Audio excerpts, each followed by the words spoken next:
Back जी town hall से सवालिया का एक खुसूसी प्रोग्राम आप देख रहे हैं। मैं ये भाई मुझे कह रहे थे कि अभी मीटिंग्स हुई, डॉक्टर यास्मीन राशिद हुई, ये हुई, इनके शेख चिल्ली के प्लान्स के अलावा इनके पास कोई सॉलिड बात है जो 8 माह में ये कर चुके हो? ये अकाउंटेबिलिटी की बात करते हैं। हमें ये बताया जाए कि अलीमा खान वाला जो केस था वो कैसी अकाउंटेबिलिटी थी कि पहले ही उसके ऊपर 30 करोड़ रुपया जुर्माना लेके अरबों की 60 अरब की करप्शन माफ कर दी गई। वो कैसी अकाउंटेबिलिटी थी? ना उसे पेशियों में आना पड़ा जो गरीबों को 10-10 लाख रुपए में नैब वालों ने रखा हुआ है।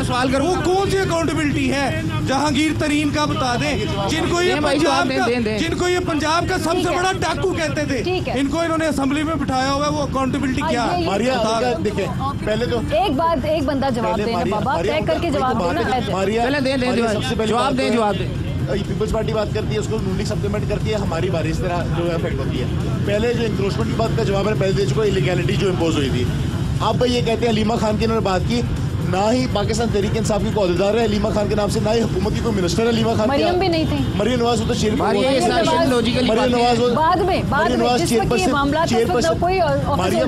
चेयरपर्सन यूथ भाई को वैलिड बात करें केसेस हैं उस वक्त मरियम नवाज कोई ऑफिस होल्डर नहीं थी, कोई सियासत पे भी मौजूद नहीं, ना बुजरा की फौज। भाई ये सवाल का जवाब दे दें जरा। ये अदालत का फैसला है। मरियम नवाज का बुजरा की फौज भी जाती रही है, मरियम नवाज के गाड़ियों का एमपी और इंक्रोचमेंट गरीब लोग इफेक्ट हुए। जवाब सुन लेना जरा। नून के पीटीए के कई लोग वर्कर्स हैं जो इंक्रोचमेंट की थी इलीगली, उनका हटाइए बराबर किया अक्रॉस। मैंने पहले कहा अक्रॉस द बोर्ड हुआ है।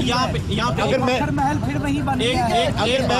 मैं खान की गवर्नमेंट की जितनी भी बातें हमने यहाँ पे डिस्कस की हैं वो हमने सारी लोकल पॉलिटिक्स डिस्कस की है। फॉरेन पॉलिसी उसकी देख ली, डिप्लोमेटिक लेवल पे ओआईसी में पाकिस्तान नहीं चला गया। एक वक्त था कि पाकिस्तान का वजीर आजम ओआईसी का चेयरमैन हुआ करता था, आज पाकिस्तान ओआईसी में नहीं जा रहा, डिप्लोमेटिक लेवल पे 0। अच्छा, दूसरी बात, इमरान खान कहता था कि 1 करोड़ नौकरियां दूंगा मैं इस कौम के नौजवानों को। 70 PhD स्टूडेंट्स को बनीगाला में जो प्रोटेस्ट कर रहे थे अनएम्प्लॉयमेंट के, उनको बिहार बार्स भेजा हुआ है। ये हमारे स्कॉलर्स के साथ ऐसा है। सिर्फ क्विकली अखबार में एक रिपोर्ट आई है कि 90,000 बच्चे जो इन्होंने कहा कि प्राइमरी तक हमने जो है ना एडमिशन दिलवाए खैबर पख्तूनख्वा में, एक रिपोर्ट के मुताबिक उनमें से 70,000 बच्चों की डॉक्यूमेंटेशन नहीं है, उनमें से 80% स्कूलों की डॉक्यूमेंटेशन नहीं। तो कहाँ है 90,000 बच्चे जो एडमिशन दिलवाए गए हैं? और मेरे दोस्त मुझे ये भी बताएं कि तरक्की की बात कर रहे हैं, इस वक्त पाकिस्तान का कौन सा ऐसा तबका है, आप लाहौर में बैठे हैं, बिजनेस हब में बैठे हैं, यहाँ पे आप हाल रोड चले जाएं, अब किसी भी मार्केट में चले जाएं, ताजर रो रहा है, किसान रो रहा है, यहाँ पे जो जॉब वाले लोग हैं वो रो रहे हैं, यहाँ पे मजदूर रो रहा है। ये कैसी तरक्की है भाई? खुदारा 8 महीने में आप एक ऐसी पॉलिसी बना सके, आप किसी तबके को जो नवाज नहीं सके, आप लोगों के पास टीम नहीं है। आप लोग जवाब दे रहे हैं। ये सारे मफरूजे हैं, इनके पास कोई हकीकत नहीं है सिवाय मफरूजों और झूठ के और इल्जामात के। इनके पास रह कुछ नहीं गया दिखाने को। लोग जो काम करती है ना हुकूमतें, वो दिखाती है हमने ये चीज़ की, हमने ह्यूमन डेवलपमेंट के ऊपर ये चीज़ की। खान साहब ने जो बात की थी उसको अमली जामा पहना रहे हैं कि मैं एक कौम बनाऊंगा और वो डेवलपमेंट खुद करेगी। आप कुछ कहना चाहते हैं?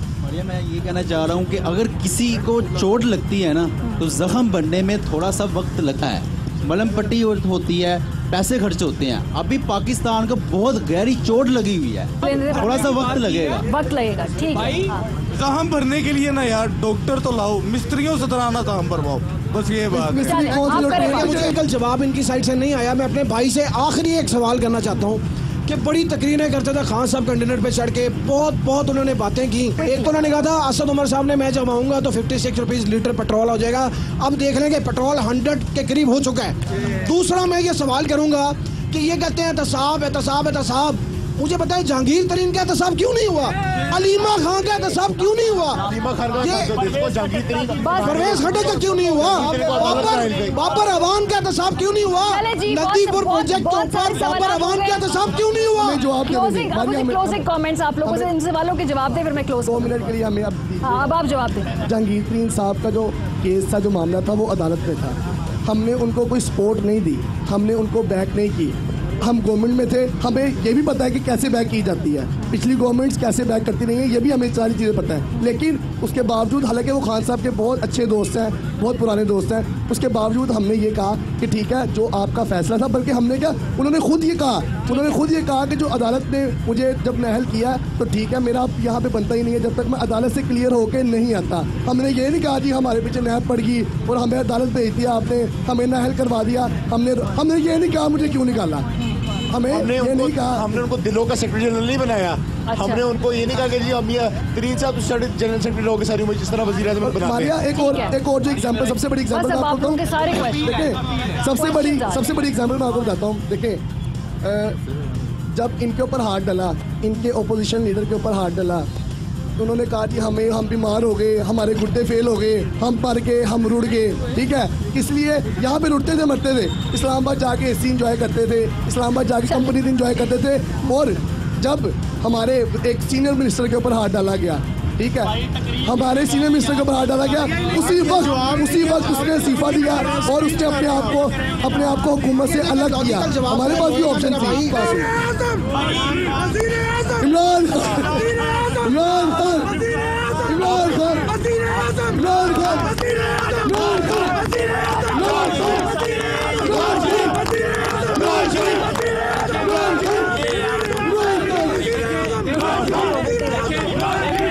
अपने पीटीआई के भाइयों को, भाई साहब आखिरी जवाब दूंगा, के साथियों को, पीटीआई के दोस्तों को ये रिक्वेस्ट करना चाहूंगा कि एक तो जो आपने पिछले 7-8 सालों की मेहनत के बाद एक जन्नत फेसबुक पे, ट्विटर पे जो कायम की थी, उसकी पोल जो है वो 8 महीने में खुल गया और हम उम्मीद करते हैं कि इंशाल्लाह मजीद खुल जाएगी। पीपल्स पार्टी हमेशा जमहूरियत की मजबूती की बात करती है, सियासी कारकुनों की मजबूती की बात करती है, और इस सारे प्रोसेस में मेरी बात सुनिएगा, मारिया मेरा जवाब ले लीजिए, मैं इसका रिस्पॉन्ड इस तरह से दूंगा। देखिए 8 महीने के अंदर तो प्लाजा तैयार नहीं होता। ये इस मुल्क को ठीक करने की बात कर रहे हैं, देखिए हम कोशिश कर रहे हैं। मैं आपको इस चीज़ की, मारिया बहुत इंपॉर्टेंट बात है, आज की जो यूथ है, मैं आपको इस चीज़ की गारंटी देता हूँ कि अगर 5 साल तक ये हुकूमत डिलीवर ना कर सकी तो आपको हम लोग यहाँ पे नजर नहीं आएंगे। इससे बड़ी बात अगर ये कर सकते हैं तो ये ये बड़ी जबरदस्त बहस यहाँ चल रही है और ये भी कई और घंटों जारी रह सकती है, लेकिन वक्त हमारे पास चूंकि कम है और दोनों तरफ से बड़े दलाइल दिए गए। इसका मतलब है कि यूथ बड़ी एक तो इन्वॉल्व है एक्टिवली पॉलिटिक्स के अंदर और ये बहुत सोचते हैं, हसास है, और ये भी लगता है कि भी आगे आने वाले वक्तों में पीटीआई को यहाँ पे बड़ा मजेदार मुकाबला मिलने वाला है उनकी ऑपोजिशन की तरफ से। प्रोग्राम का खत्म हो गया, अपना फीडबैक देना मत भूलिएगा, ख्याल रखिए, खुदा।